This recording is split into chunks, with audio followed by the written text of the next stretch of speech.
morning, ladies and gentlemen, and how do you do today? My name is Seth Julian, and I am welcoming you to today's morning briefing where we're looking at the table rate, pound dollar.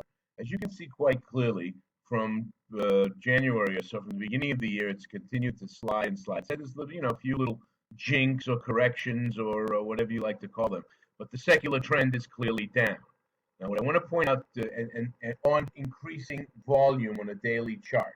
Now, what I want to point out to you is this. It's a simple proposition.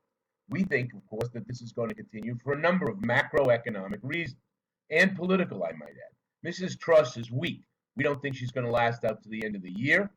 Her initial plan to aid families in distress because of the skyrocketing energy prices was withdrawn. It was so poorly accepted by the market. So just yesterday, the Bank of England, which immediately installed a plan to boost the bond prices of sterling bonds, because that's what a lot of pension funds and hedge funds hold in their portfolios. In order to stabilize the plummeting value of those bonds, they introduced a buying program, confusingly and uselessly called quantitative easing, which simply means that the government buys the bonds from the holders to keep the prices of those bonds stable. They stopped doing that yesterday. So we think that this is going to continue to weaken.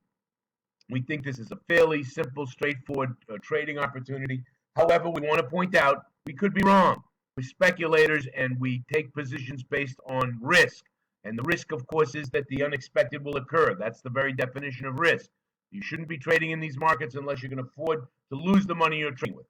Having said that, we think this is a good opportunity because we see the long-term secular trend. We see the reversal of the Bank of England's bond buying program, and the government continues to be weak, the economy continues to be weak, and the energy crisis is still hasn't even hit yet. It's still October. So that's our position for today, ladies and gentlemen. Pound dollar down, weak